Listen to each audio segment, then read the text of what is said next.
द्वादश ज्योतिर्लिंगों में से एक केदारनाथ धाम में भगवान शिव लिंग रूप में विराजमान हैं।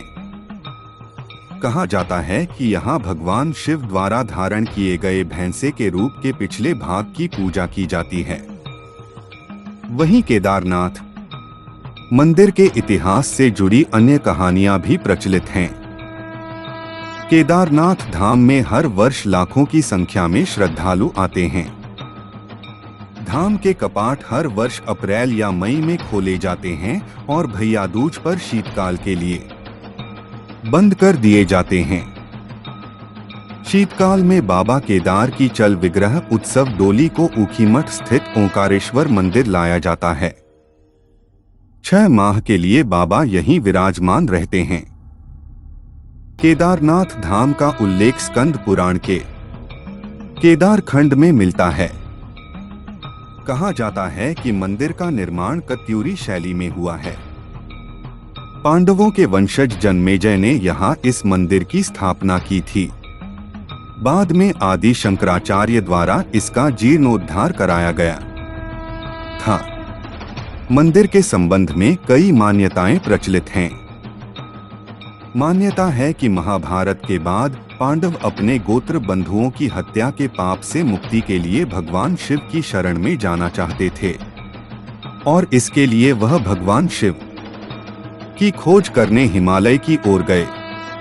तब भगवान शिव अंतर्ध्यान होकर केदार में जा बसे। पांडव भी उनके पीछे केदार पर्वत पहुंच गए। तब भगवान शिव ने पांडवों को आता देख भैंसे का रूप धारण कर लिया और पशुओं के बीच में चले गए। भगवान शिव के दर्शन पाने के लिए पांडवों ने एक योजना बनाई और भीम ने विशाल रूप धारण कर अपने दोनों पैर केदार पर्वत के दोनों ओर फैला दिए। सभी पशु भीम के पैरों के बीच से गुजर गए, लेकिन भैंसे के रूप में भगवान शिव भीम के पैर के नीचे से निकले।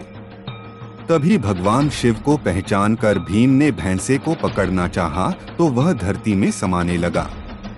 तब भीम ने भैंसे का पिछला भाग कसकर पकड़ लिया। भगवान शिव पांडवों की भक्ति से प्रसन्न हुए और उन्हें दर्शन देकर पाप से मुक्त कर दिया। कहा जाता है कि तभी से भगवान शिव की यहाँ भैंसे की पीठ की आकृति के रूप में पूजे जाते हैं। मान्यता है कि इस भैंसे का मुख नेपाल में निकला, जहाँ भगवान शिव की पूजा पशुपतिनाथ के रूप में की जाती है। राहुल सांकृत्यायन के अनुसार यह मंदिर 12वीं-13वीं शताब्दी का है।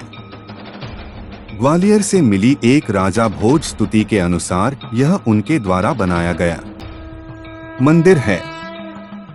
वह राजा 1076 से 99 काल के थे। पॉइंट नंबर 2, नर और नारायण ऋषि ने की थी तपस्या। यह भी कहा जाता है कि हिमालय के केदार पर्वत पर भगवान विष्णु के अवतार तपस्वी नर और नारायण ऋषि ने तपस्या की थी। उनकी आराधना से प्रसन्न होकर भगवान शिव प्रकट हुए, जिसके बाद नर और नारायण ऋषि ने भगवान शिव से ज्योतिर्लिंग के रूप में सदा वास करने का वर प्राप्त किया। पॉइंट नंबर 3, 2013 आपदा में क्षतिग्रस्त हो गया था धाम। 2013 में आपदा के दौरान केदारनाथ धाम में मंदिर को छोड़ बाकी पूरा परिसर क्षतिग्रस्त हो गया था।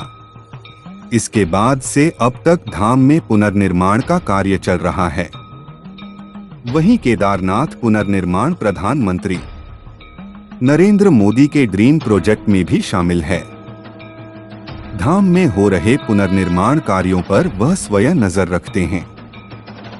केदारनाथ में 225 करोड़ रुपए से ज्यादा की लागत से प्रथम चरण के कार्य पूरे किए जा चुके हैं, जिसमें शंकराचार्य की समाधि का पुनर्निर्माण, सरस्वती व मंदाकिनी नदी और उसके घाटों की सुरक्षा, तीर्थ पुरोहितों के आवासों का निर्माण किया गया है।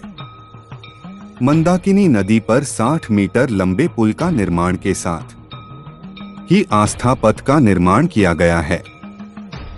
अब दूसरे चरण में 184 करोड़ रुपए के निर्माण कार्य चल रहे हैं।